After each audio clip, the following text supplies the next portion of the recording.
So, traditional Jewish, Christian, or Muslim. To understand. Atheist and agnostic as well as many types. Welcome back, everyone. My name is Katie. I'm Preston. And you're listening to The Holy Watermelon Podcast.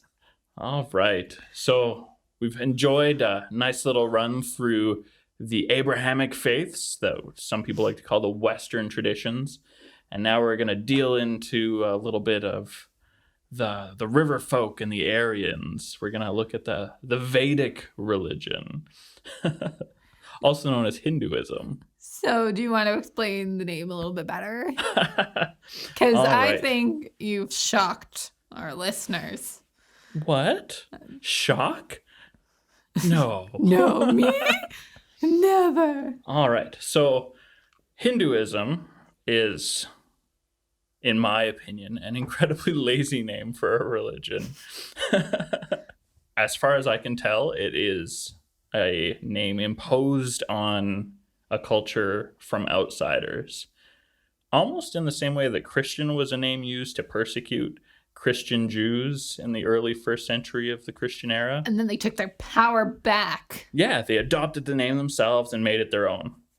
Hinduism is kind of like that European anthropologists are like, those people are Hindus, based on where they lived, which was called by Europeans India, named for the Indus River, which, like the Mississippi River, is a tautology. It's basically big river. Tautology meaning a thing that is a name repeated. Oh, like chai tea. Like chai tea or the Gobi Desert or the Sahara Desert. Or jugo juice. It's actually pronounced Yugo in Spanish, and it's juice. Yeah. Do you say jugo juice? Well, I think most Canadians say jugo juice because we don't speak Spanish. I always thought it was jugo juice for English-speaking folks. Oh, okay. But yeah, that's not how you say it in Spanish or English, but it means juice. Yeah. So these people in the area of the Indus River who have this name forced upon them of Indians, that's basically just calling them river folk, which is kind of nifty that rivers are actually hugely important in their religious culture, and especially the Ganges River. So calling them river folk, though is odd, isn't wildly inappropriate. Okay. Of course, India to Indians is called Bharat, not India. Kind of like Germany. If you talk to a German, they know their country's not called Germany. It's just other people are like, no, you're Germany. That was a Roman thing. Well, thank you for explaining why you titled this episode the way you titled it. So, what about the Aryans? Okay, tell me about the Aryans, the white folk. So, another big problem I have with the whole East-West divide that we talked about a few episodes. Hinduism, if there's any truth to their own story that the Vedic religion was brought to the Indian region by the Aryans, these are lighter-skinned folk from north and west of India. So, European or at the very least Mediterranean, Middle East-ish, Arabic, but the paler folk, not the dark folk native to the Indian subcontinent. Okay. So, of course, this name Aryan has brought with it some baggage thanks to the people who brought you the Second World War. But that was the name that we have for that ancient people. Mm-hmm. All right. Well, thanks for clearing that up. So let's take a look at what Hinduism actually is. Do we want to go over some fast facts? Yeah, let's do it. What do you got? Well, it's the largest of the, air quotes, Eastern religions. It has over 1 billion practitioners, subscribers, followers. And it's the world's oldest, I would say world's oldest active religion. Oldest continuous. It's changed its forms, but so is every other religion that claims any sort of age as well. So seems as valid to me as any. The basis of Hinduism is that there is one supreme, unchanging being or God, the Brahman. He is limitless, genderless, although I just said he, Brahman, is limitless, genderless. I think a lot of people do default to the masculine thing there. It's a habit of our language. Yeah, I don't like it. And so everything in the world is Brahman, and they just take different forms. It's like the Force. Yeah. It permeates every living thing. Yeah, actually, that's a really good way to explain it.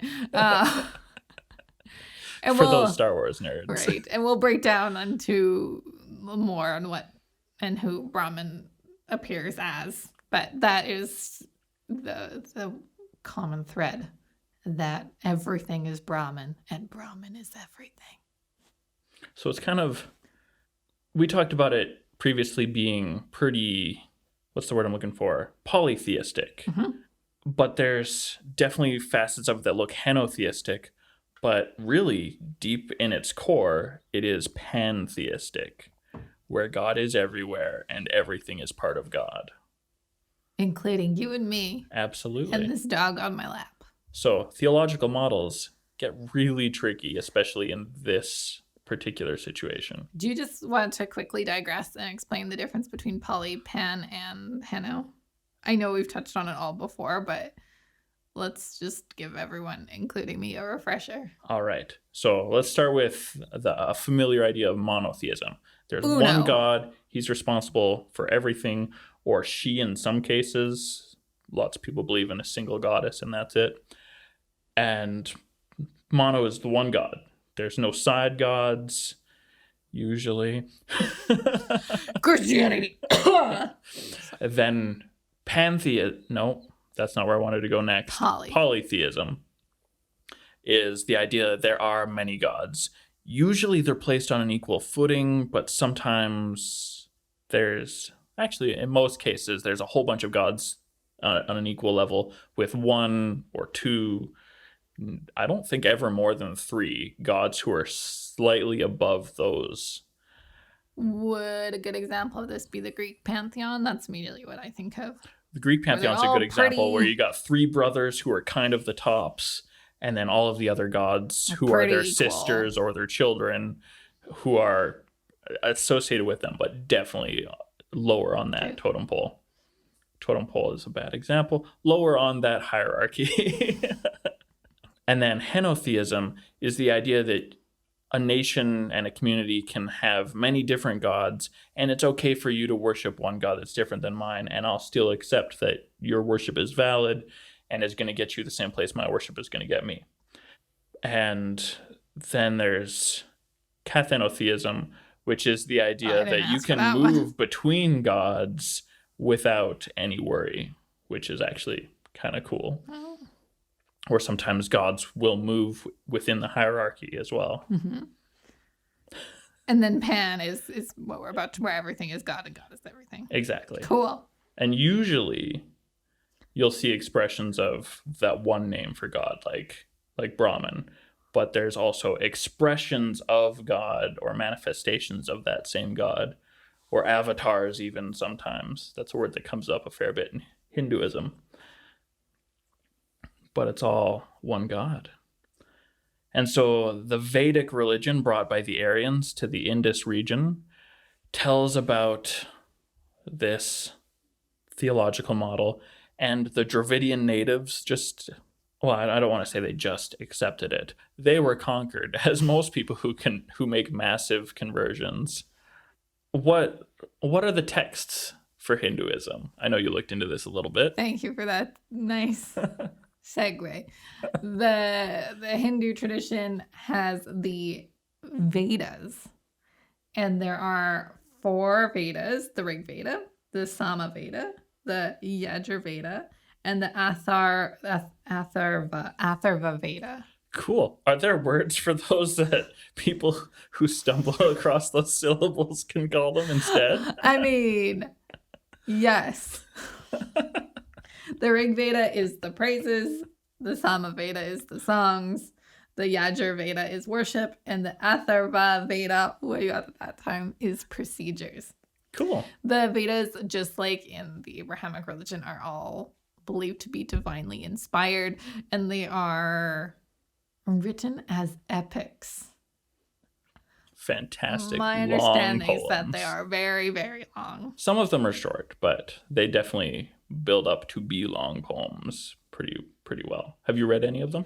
I know we read parts of the Bhagavad Gita Okay. for school, but it's been a while. Cool. I have a little book on my shelf it's actually a collection of snippets of scripture from a whole bunch of religions. Nice. Irritatingly enough, it's got pretty much the whole New Testament in it, Oh. and then itty-bitty selections of other religions. Somebody had a favorite. In my research, I found some like very B-rated movies of the Vedas, Oh, and yeah. I kind of want to sit down and watch them with you. And they show all the epics, and Bollywood is I mean, hugely successful. There's Yeah. a lot of money there. oh, totally, I think they should redo the Veda stories. all of them. I mean, having done no research, I bet you somebody's actually Oh. been working on it recently. Oh, I don't know about recently, but I saw some live action. It was pretty spectacular. So Excellent. yeah. All right. So the most well-known of the scriptures in Hinduism is the Bhagavad Gita, as you had said before, so easily compared to your use of the other titles. So one of the most well-known pieces of Hindu writing is the Bhagavad Gita. I was saying it so well earlier, Bhagavad Gita. And it teaches you how to live your best life. It is part of a larger epic poem. The largest poem ever written. The longest poem supposedly ever written. Large is irrelevant.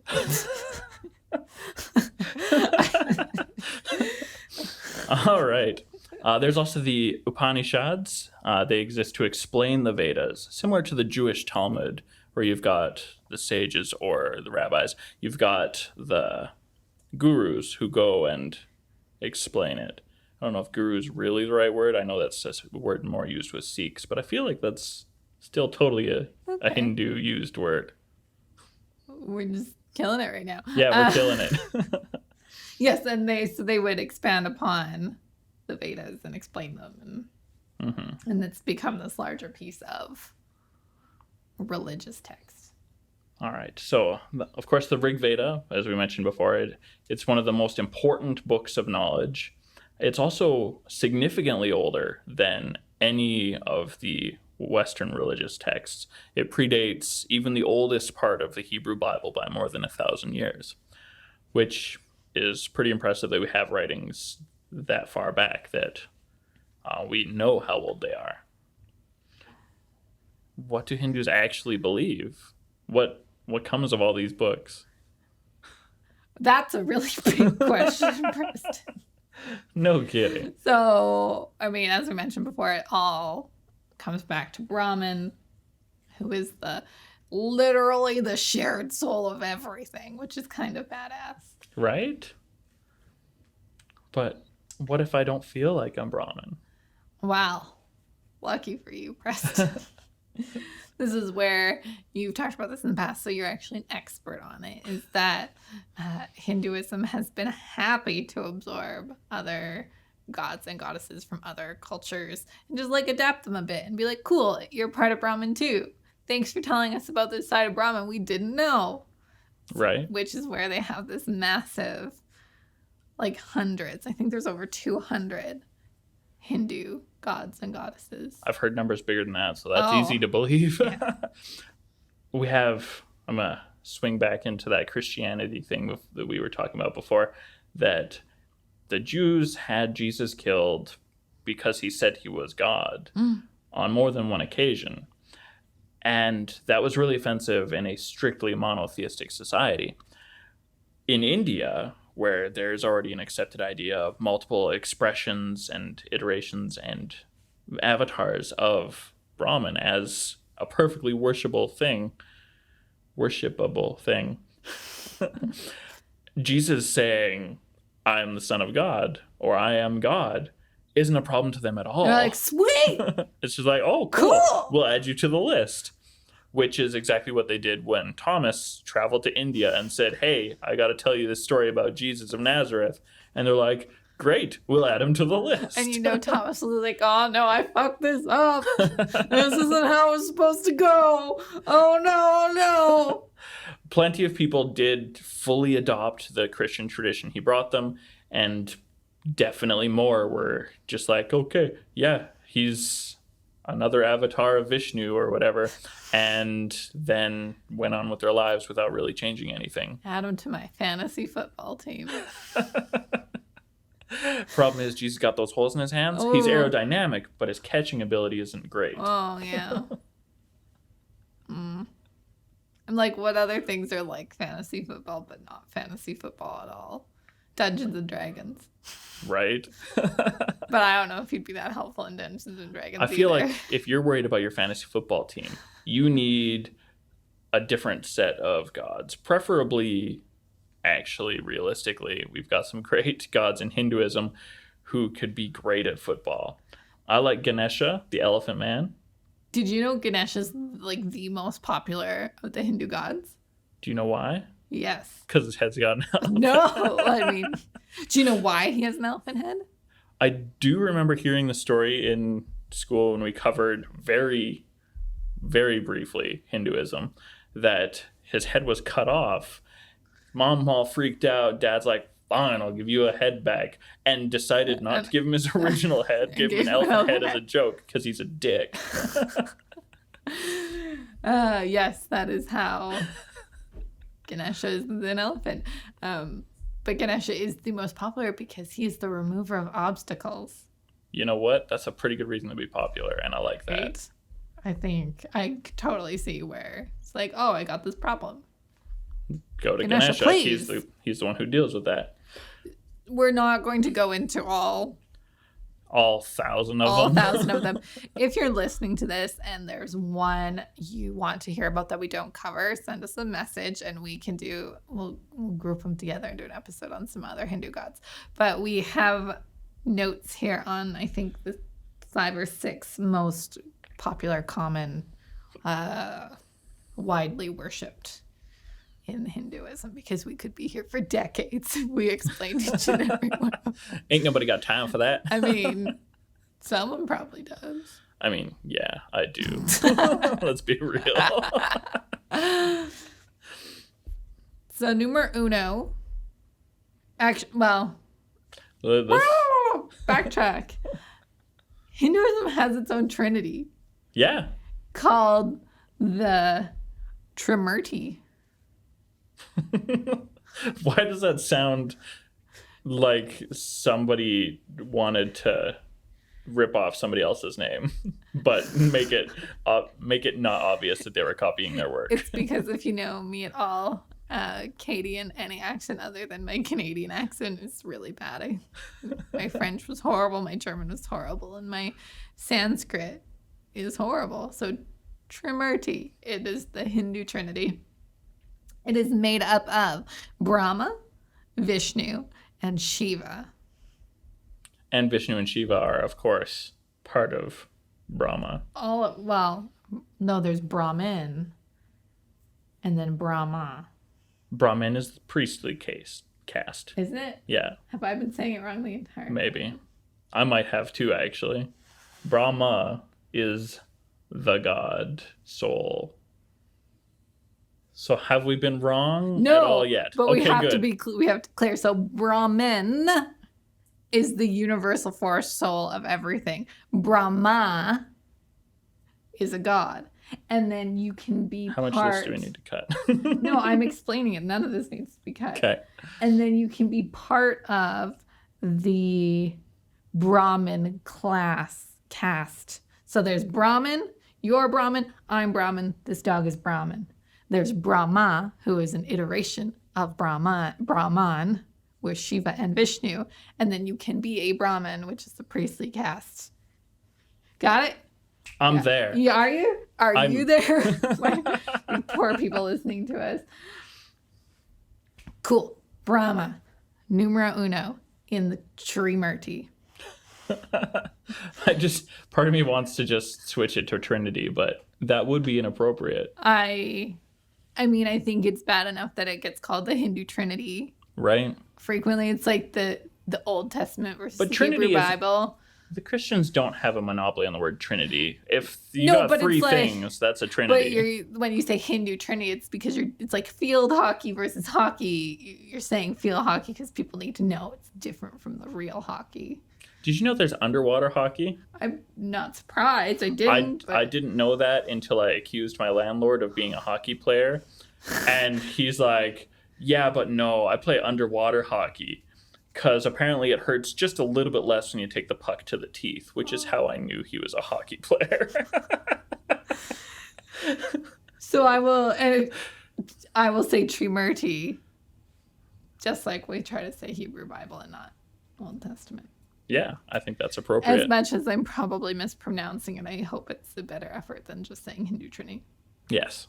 Brahma, number one, Trimurti. He is the creator of the Vedas. He's the one who, I guess, gave the divine inspiration. He has 4 heads, one for each Veda, one for each direction, season, whatever you want to make that 4 into. And a Veda came from each of his mouths. He is the god of creation, and in the Trimurti, one's creation, one's maintenance, and one is destruction. So the full circle of life, I guess. So he is the creator in the Trimurti. All right. Number 2 is Vishnu. He is the preserver, sometimes also called a savior. He has blue skin, pretty common among Hindu gods as well as Egyptian gods. And that's kind of nifty. And usually described with 4 arms. Another great ad for your fantasy football team. Oh, yeah. He's a catcher and a thrower, one would hope. You can tackle Right? real well. Yeah. And he would be the preserver. Now I'm just imagining Machamp. I kind of want to make this fantasy football team. Having lots of arms, I'm sure has a lot of symbolic meaning. But since I didn't grow up interpreting those symbols in my daily life, all I can imagine is the idea of preserving power. That he is mighty to save, as they often say about Jesus. Shiva is the 3rd in the Trimurti. Shiva is the destroyer that completes this cycle. He is portrayed with a serpent around his neck and a 3rd eye that if it opens and it's looking at you, you will be destroyed. Man, see, a 3rd eye sounds to me like just the capacity to see more. And, I mean, maybe that's part of the deal. But now I'm thinking Cyclops from the X-Men who just destroys stuff with his laser eyes. It's Shiva. Oh, I'm curious how popular the X-Men are in India. I wonder. If you're in India listening to our podcast, and I hope that one day our podcast is that popular, I would love to hear from you. I think you should tackle Krishna. Krishna. Because I think he's quite interesting. He is There's kind a lot of interesting. Of notes on him. So one of the big celebrations attached to him is, of course, his birth. He did live a mortal life. He's one of the avatars of Vishnu. And so a lot of people like to compare him to Jesus, being Son of God, come down mortal. And so he's a very compassionate figure, much like Jesus is usually represented to be. Unless, of course, your favorite story of Jesus is smashing tables in the temple. Not a great parallel. I'm sure there's a temple smashing god in Hinduism. Oh, I feel very confident there is. If it's not Shiva, it's someone else. So he is usually depicted, or at least very often depicted, as a child figure, like baby Jesus, often at Christmas time. People like to forget that Jesus was an adult in December for some reason. And so he's also connected with the sanctity of cows, that as a child he drank from a cow directly, and that's part of why cows are sacred in Hinduism, is that connection to that god, which I thought was kind of nifty. There's a lot more about meat that we'll get into later as well. What's that? Herdsman. Oh. Herdsman. Also, I didn't know what to put, so I put space home. We're gonna have to cut this too. I know, but if you talk, people can hear our joyous laughter. I didn't know what to put for like heaven for Krishna, so I wrote space home.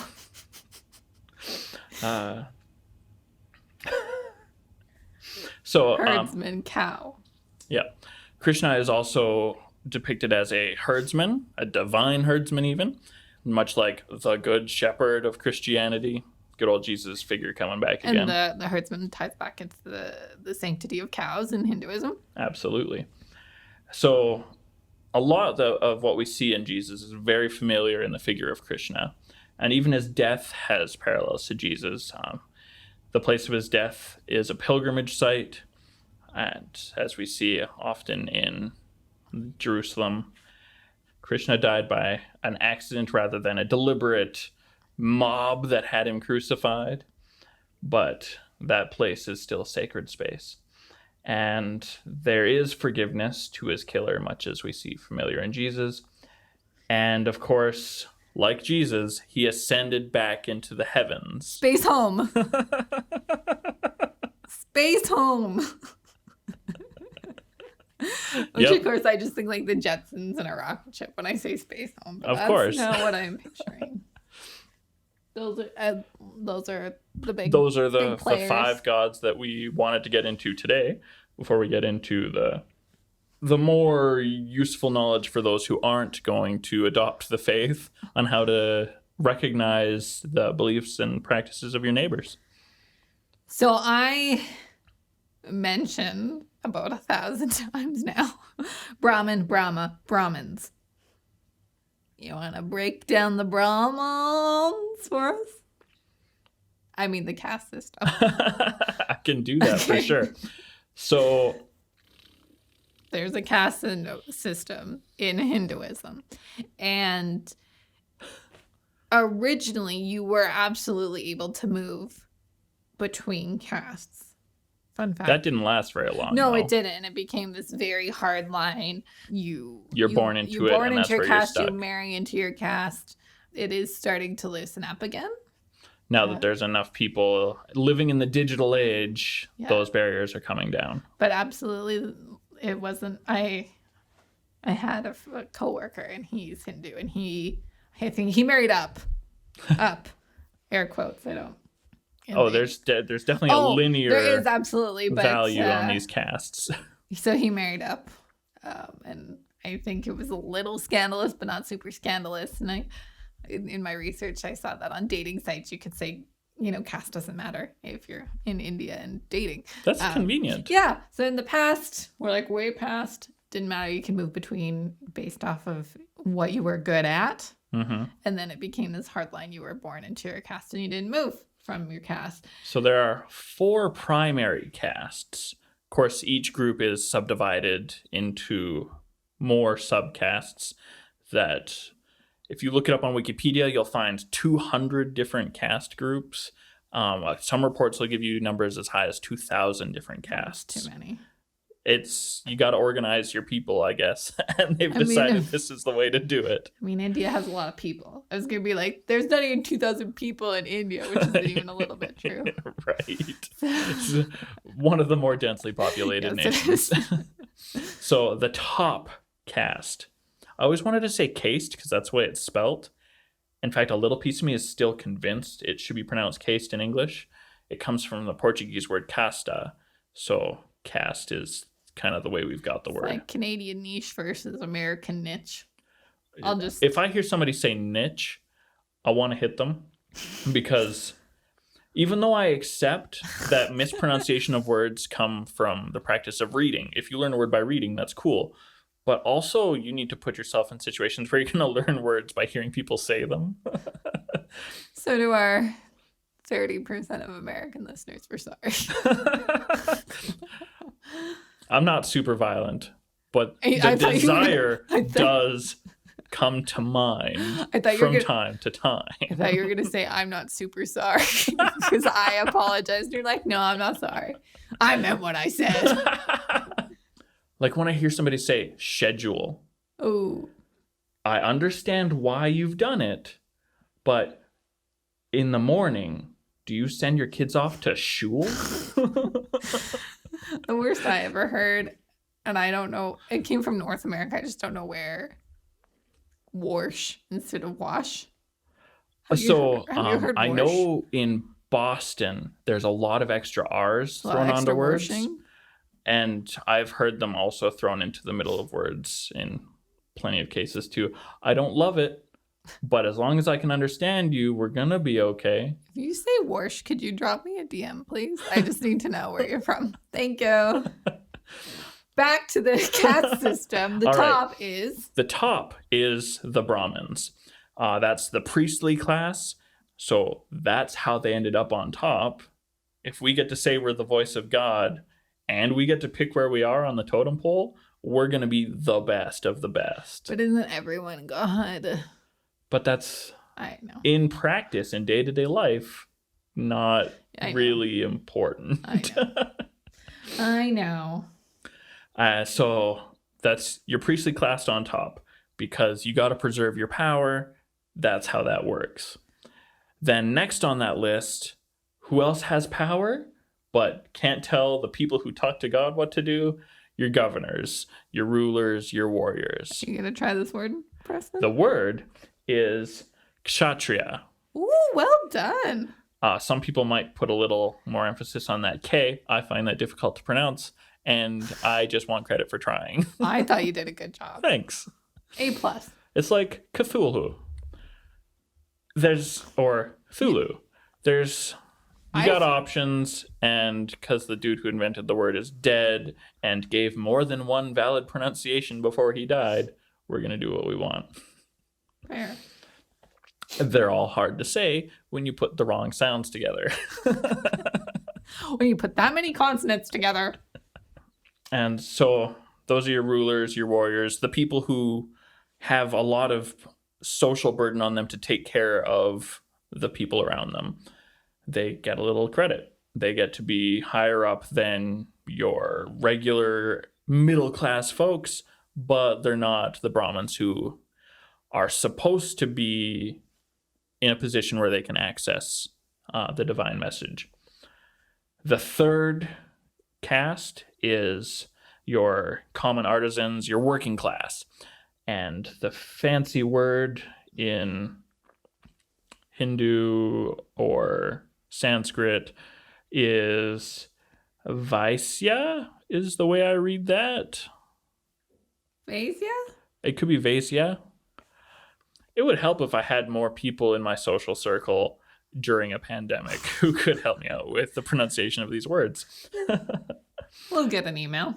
And then you have the Sudras at the very bottom of this hierarchy, and they are basically untouchable. Like, you cannot share food or water with them. You cannot touch them. It's not okay. These would be like grave diggers, like people who would handle dead bodies or garbage or, People who do the grossest things just to live because they don't That's get what to they have be to do. everybody else. So what I was saying before is, like, in the olden days, before these became hard lines, if you were born into a family and your parents were Sudras, but you showed aptitude at arms, you could move up and become a warrior. That's a big class jump going up past the Vaisyas. But before, it was just based off your skill, what caste you were a part of. So if you could wield a sword, didn't matter. I'm sure people came down if you were very smart and couldn't do the priestly work, but you could. I think you're absolutely right. Leave a basket. They go, okay, sorry, bud. That's your thing now. That's your thing now. And then it became this thing where you were born to a whatever family, and that's what you stayed. So yeah. Usually you'd stick to your family business, but a lot of the time that didn't work out. That's probably how the farmer lines began. It's I think you so. just do it. You papa did, and then you Which didn't. is fairly observable even in what white people like to call the better developed part of the world. White people are annoying. I say that as a white person. I'm terrible, but I try not to be. And I think I should get some credit for that. I mean, we work hard. Right? So that's the caste system. Does it play a huge role in day-to-day practices and observances? I don't think it comes up a lot because most of your interactions are going to be within your caste. Yeah. And I didn't see any differences in what we're about to talk about. They definitely don't play a big difference in what you believe. Yeah. They're fairly there's a lot of diversity within Hinduism from house to house, but for the most part, the belief is pretty much the same all around. So we bring up the caste system because it came from Hinduism, and it's, like Preston says, it's a way to structure people, whether it's good or bad. It's arguable. Very often for bad, but for bad. In recent history, for sure. It's not useless. Yeah. So how does we have all these gods? Yeah. We have the caste system. We got way too many people. I'm not saying way too many Hindus. I mean just way too many people on this planet. Oh, absolutely. People suck. But we all belong to the Brahman, that overall, the all spirit. So how does this break down into the nitty gritty? We got Brahman, we got gods, we have a caste system, but what do they... So we know they believe in Brahman, but that's just like saying Christians believe in God. But what do they believe about Brahman and the universe? Well, something that's hugely important is the Atman, which is your human soul that's like... I want to call it like a shard that's been separated from the whole. Like the dark crystal. Like the dark crystal, kind of, maybe. Like the dark crystal. Does the dark crystal shatter and then come back together in the end? Only one piece falls off. Does it go back into the... It does. Okay. Spoiler alert. I mean, the movie's from the 80s, so... Right. I don't think it counts as a spoiler for a movie that's more than 30 years old. Okay. People who are concerned about it have gone and watched it. Yes, it becomes whole. Okay. So I think it's a fair comparison that the Atman is a part of that immortal all spirit that has become singularly self-identified. It's its own thing. It's separate but still connected, but it is distinct. The goal, of course, is to have the Atman develop through a cycle of many lives, the cycle called the samsara, where you live and die, you live and die, you live and die. And ideally, you'd be moving up from a lower creation to a higher creation. That if you were in the caste of the untouchables your whole life, hopefully the next life you'd be born into a higher caste. This also includes not just humans. Absolutely. So the soul is immortal. It doesn't go anywhere. But we're not aiming to come back as dogs or slugs. No, that would be lower. Yes. We definitely want to move upwards. That is the goal. Yes.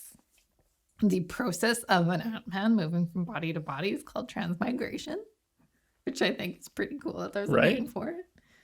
And so eventually the goal is that you would achieve moksha, which is a release from samsara, that you would just stop going through that cycle and be reunited with the Brahman and just live in peace and not have to worry about anything, just be part of the universe.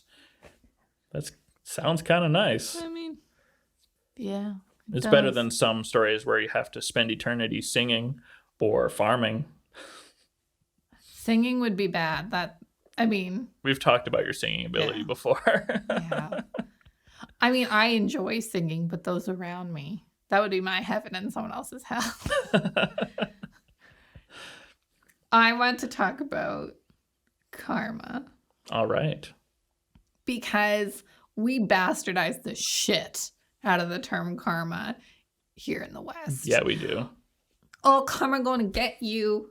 Preston, Oh no, what a scary thought. because you cut me off, or instant karma. You know, you see Oh, whatever. I follow our instant karma. There you go. There's some great stuff there. But that's not even a little bit true, because karma is not instant.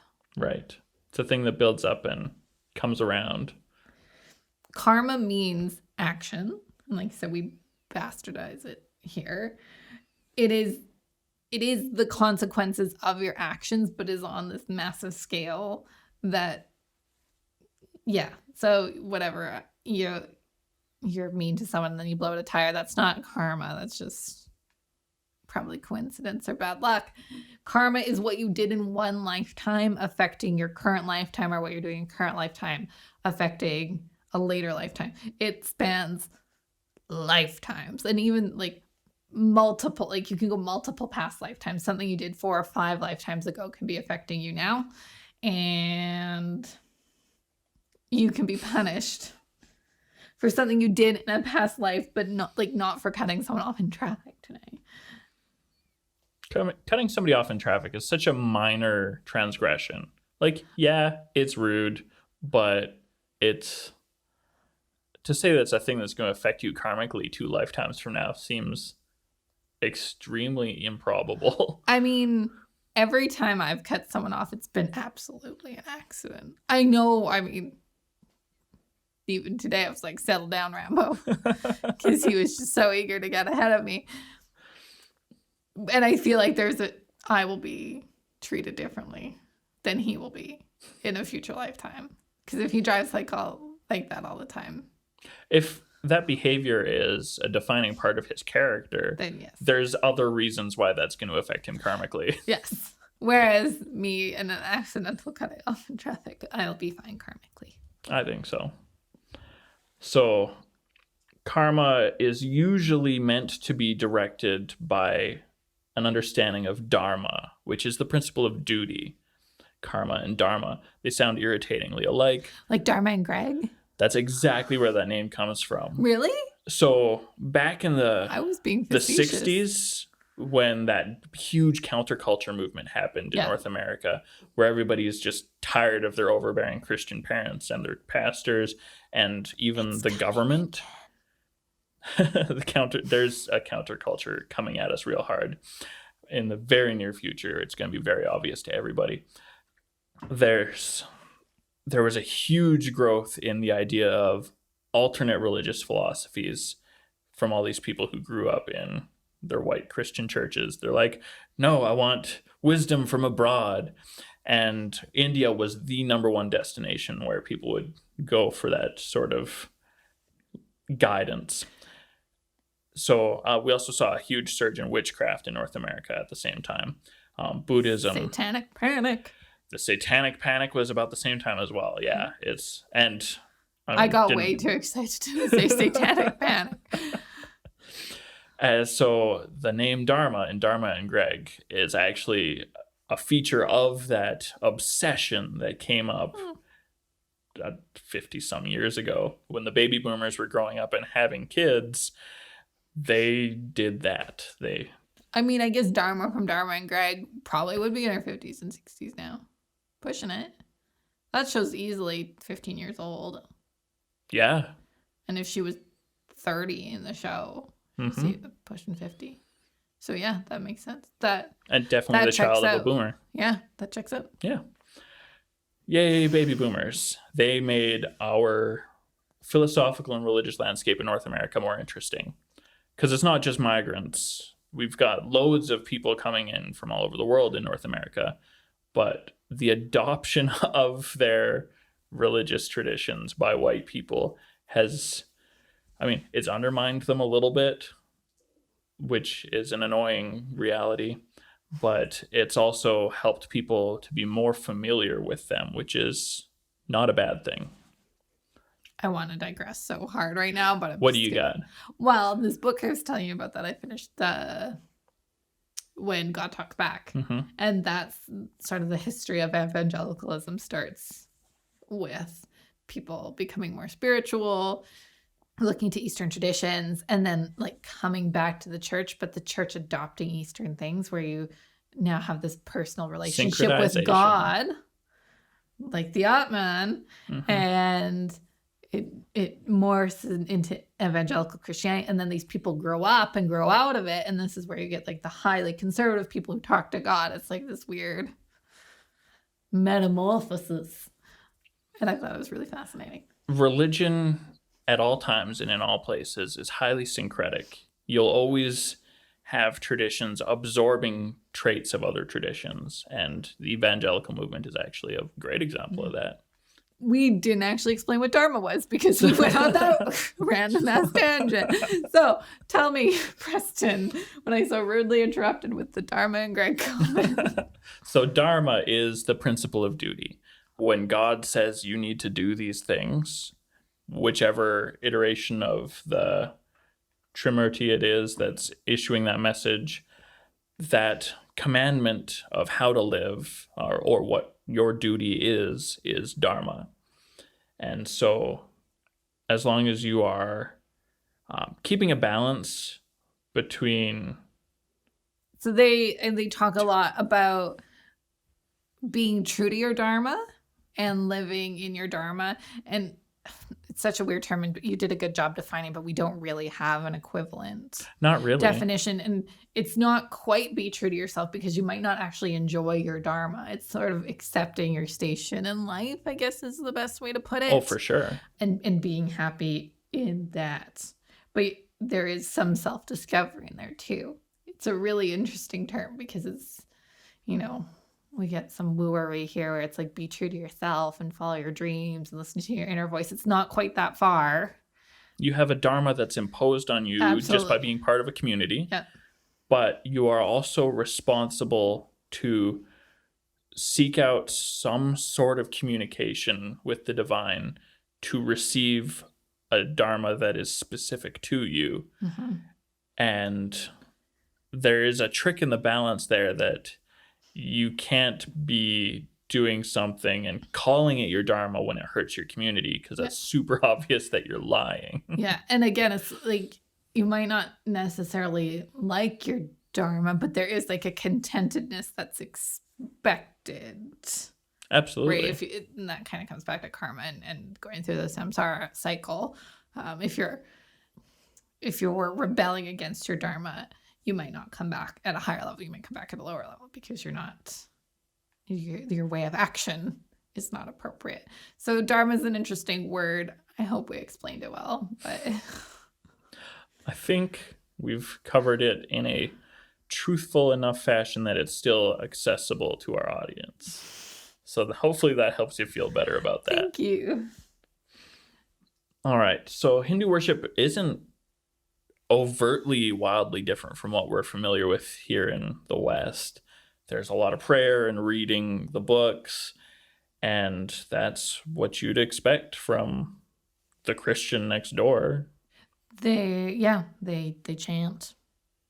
They have shrines is a big thing that is different. I mean, Is it that different? Your average Christian household sets up a nativity at Christmas. I guess so. And that is a shrine. Absolutely. It's a temporary shrine. And I guess that would be the closest equivalent. I mean, Hinduism focuses more on home worship than, like we talked about in the last few weeks, going every Friday or going every Saturday or going every Sunday. You've got your temples that are open all the time. And you've got home worship. Yeah. And home worship is probably, the Christians I know do a lot of home worship too, but especially this year. Right. It feels like home worship is a bigger emphasis in Hinduism, whereas public worship is more of an emphasis in the Abrahamic traditions we've talked about. Mm-hmm. Another part of the Hindu tradition is, and this is why I mentioned shrines, is leaving offerings.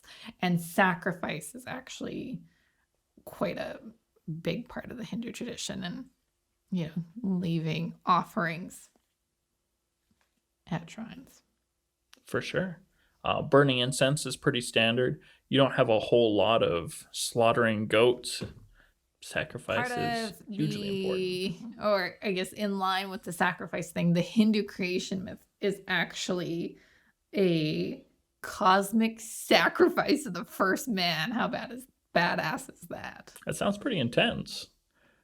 In the Abrahamic faiths, Adam had a small sacrifice, kind of barely, where his rib was taken from him forcibly in his sleep. So, calling it a sacrifice, I mean, that's as close as we get in the familiar tradition to us. Yeah. That isn't at all parallel. Yeah, so in Hinduism, the universe was created by sacrificing the first human. So are you saying that the first human got sacrificed and then Brahman is like, well, I did that. Now the universe is here. Now I have to populate it. I'll try again with the humans. Yeah, literally they sacrificed this guy and everything came from him. And so from that split, that cutting of Purusha, man and woman came to be from this androgynous figure, rather than trying again to create humanity after killing the only one. And it even says in the Rig Veda that from his body the universe was created. So I don't know where they got this first man from, but he was part of the Brahman. Person. Yes, part of the Brahman person. It was androgynous. They were androgynous. Yes. And the universe and man and woman came from them. This sacrifice. All right. So, like we've talked about in a few of the previous religions we've discussed, there are dietary restrictions in Hinduism. Have you ever noticed that most Hindus are vegetarian? Yes. I actually, and maybe this is because I don't know as many Hindus as other religious groups, but I feel like they are the most true to their dietary restrictions. I don't know any Hindus that waver from them, whereas I do know Jewish and Muslims that do. But that, again, that could just be because of the proportions of people I know. But you're right. They are all vegetarian. So that's actually behavior that, like others, is encouraged in the Vedas. Though it's not outright forbidden to eat meat by all standards, it is encouraged to be a vegetarian, to respect life, that the right way to live is to hurt as few things as possible, which means not killing animals to eat them. I really want to kick you in the shin right now. Yeah! I'll show you not hurt. I'll get over it. Years of therapy will help me.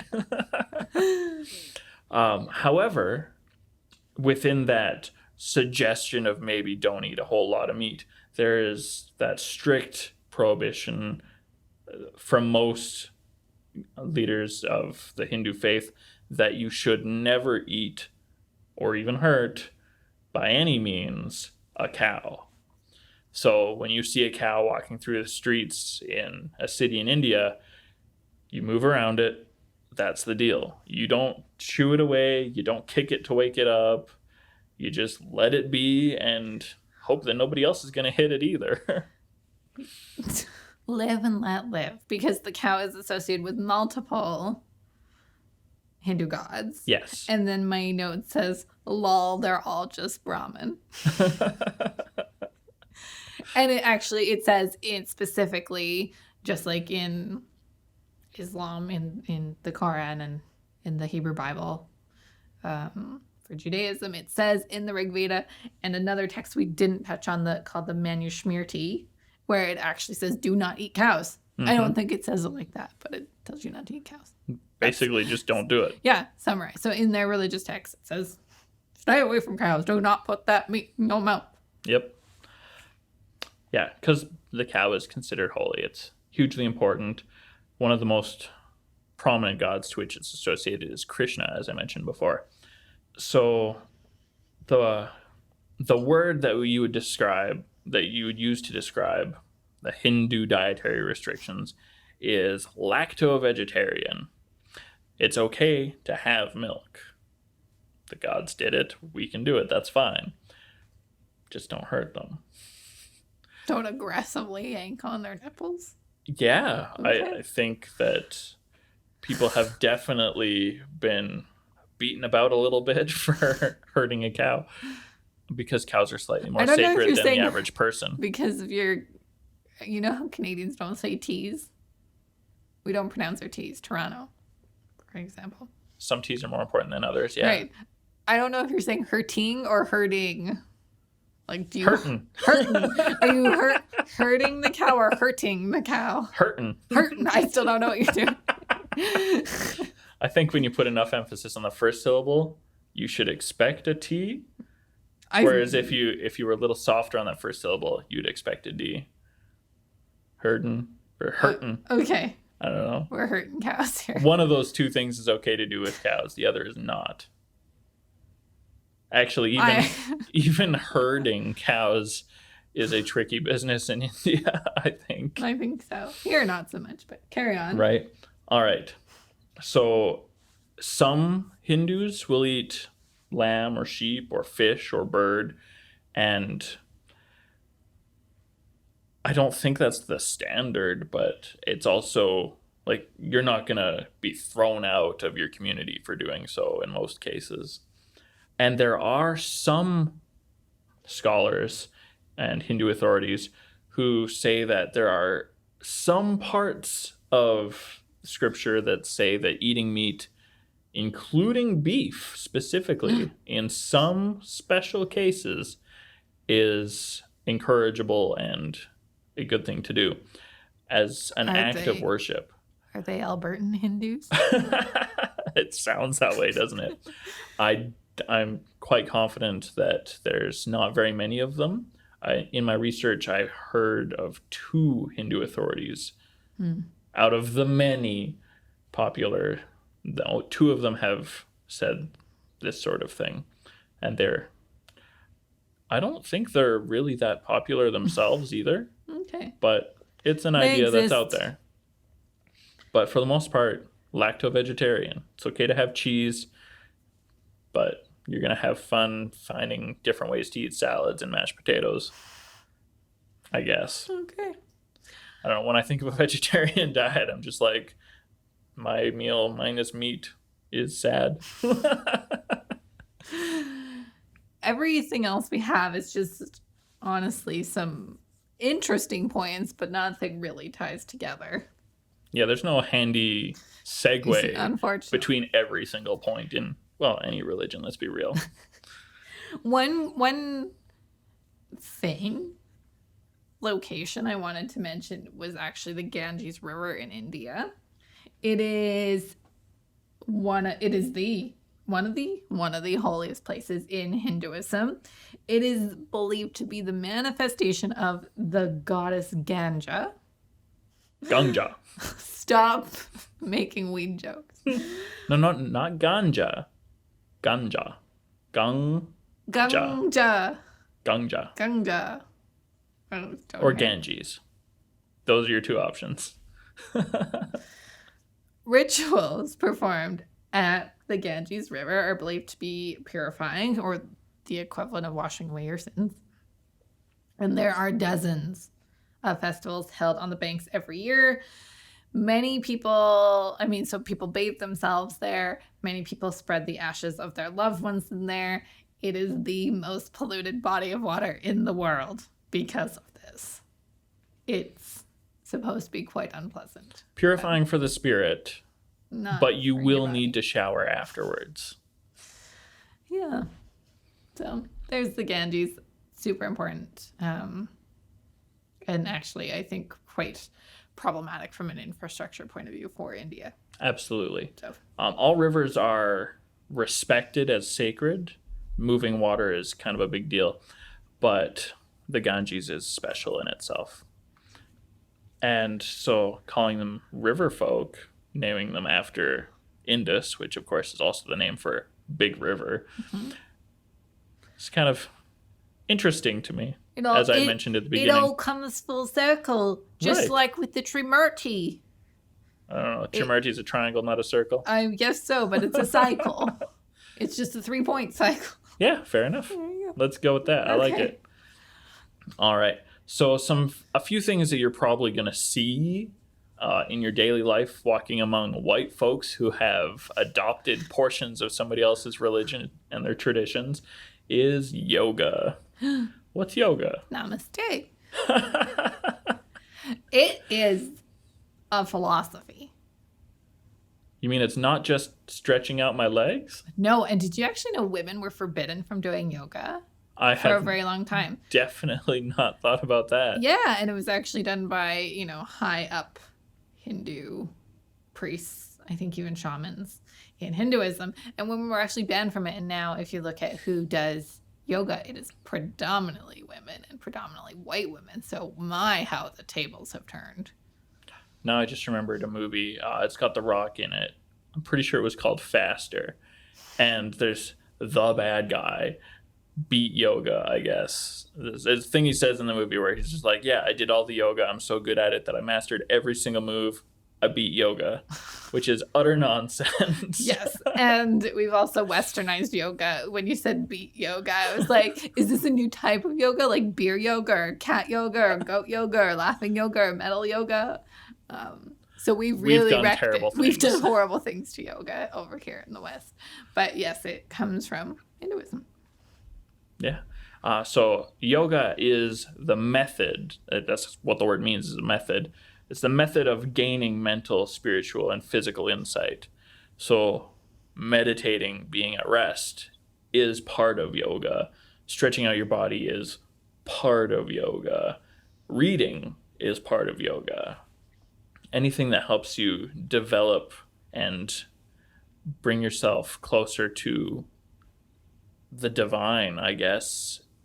Whatever your method is, that is yoga. Mm-hmm. Which is a little different from the way we use it. Kind of like karma. Man, absolutely. We just abuse everything we take. Right. Yeah. We are the plague. White people? Yeah. I think you're right. Yeah. I mean, we spread the plague. That too. Take these next 2 points, Preston. They were yours. I mean, you wrote them down and I studied them. I do, exactly. I just wrote the words. All right. So Tantra is another big deal idea in Hinduism. It's the weave that is life, that is spirituality and existence. Everything is woven together. Being part of a community is that weaving. But it's primarily thought of as an esoteric thing, the way you connect with people. And so if you think about how you relate with people, that's part of the weave.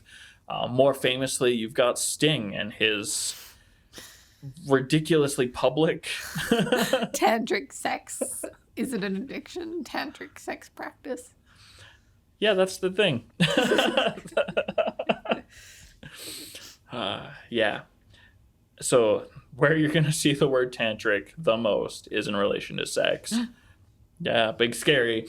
It's dealing with how you connect and weave with your partner. Exactly. What you don't see is a finger going through other fingers. Because I'm 12. And then there's Hindu medicine, which I think is actually really nifty, having done some research on that it's broken up into specific fields that more or less are similar to the layers that we would have in medical practices here. And they have fancy names that are far too long for me to stumble my way through them in a effective and respectful manner. I'm just going to describe these fields and you can find somewhere where they're written out yourself. So we're looking at what is called Ayurvedic medicine. So the first, of course, is general medicine, just being a healthy body. Next is pediatrics and midwifery. Midwifery. Yeah. And then we've got surgery, the extraction of foreign objects. We've got treatment of ailments affecting ears, eyes, nose, mouth, the holes in your head. Thanks for that. We've got pacification of possessing spirits, also known as exorcisms. Power, Christ, compulsion. That's an important part of medicine. I don't know if that idea has morphed into part of dealing with diseases now. A lot of people have thought that way in other traditions. Mainstream Christianity doesn't deal a whole lot with exorcisms anymore. But instead, it's easy to look at a bacteria being a living thing inside your body could look a lot like a possession of another spirit in your body. So I'm willing to make that leap for those people. There's also toxicology. The name for this in Hindu is way too long for me. There's a reason I don't want to try and say these. They are very long. There's also a whole field dedicated to rejuvenation, increasing your lifespan, intellect, and strength, which I think is pretty cool. There's people that's their thing. And then, of course, you've got aphrodisiacs and fertility. Associated with that is the idea of sexual spiritual development. In Hinduism, there's loads of different ways that you can worship, as long as you are doing something that helps bring you closer to God. And human relationships are definitely a part of that. Sex is a huge part of interpersonal relationships. Wow. So for a lot of Hindu people, many of whom probably just use this argument to validate sexual excess, because loads of people of any tradition will find a way to validate sexual excess. There's a basis for that argument in Hinduism. And those are your 8 branches of medicine. Wow. Which I think is pretty cool. And you'll have people specialize in each of those. It's pretty rad, Preston. I think so. I think we've covered a lot. I feel like we've talked for a long time. We have talked for a little while. I don't have much to summarize. It's a really big religion with a lot of moving parts and a lot of diversity. Yep. Like, you can talk to 2 people who are way into their faith in the Hinduist tradition, and they can be very different. And if you would say, hey, what about this other guy who does things completely different? They're not likely to have any problem with that, which is a thing that you don't see a whole lot of in Christianity, where there's a lot of infighting between traditions. Yeah. It's been a long time since I've looked into Hinduism, for sure. And it was hard to rewrap my head around it doing all the research for this episode. But I have a refound appreciation for it. It's a pretty well-rounded and moderate. I mean, every religion has extremes, but it's a pretty well-rounded and moderate and accepting religion. Yeah. And it was nice to refresh my brain on it. And I hope that you learned something too. Yeah, it's pretty interesting. And seeing how we've syncretized parts of it into a lot of popular Christian traditions is interesting as well. Totally. There was a time when the vast majority of Christians believed in God as a person who is present at one place but can be felt around the world. And thanks to basically the baby boomers of the 60s and early 70s adopting these ideas from somewhere else in the world, it's a lot more common to find Christians who believe in a God who is everywhere, permeated through everything. And there are parts of the Bible that encourage that interpretation without outright saying it. Mm-hmm. So that's kind of nifty. Mm-hmm. That Hinduism has actually had a lot of influence in the world. I think more than people realize. I mean, it's a large religion. There's no way that it wouldn't have that kind of impact. But I think I think people just aren't aware in the West how much we have borrowed and adapted and used for ourselves. Yeah. It's weird to think that it came to India by pale folk. It's the whole cycle. Right? It's all come around again. I'm making motions with my hands. What a journey we've taken. Right. Thank you for joining us on that journey. Remember, share us with your friends and family. Like us on Facebook. Follow us on Instagram. And If you want to join the conversation, email us at holywatermelonpod@gmail.com. Peace be with you. Salvation for By the late Middle Ages, the Christian prophecy had fulfilled itself. God is near.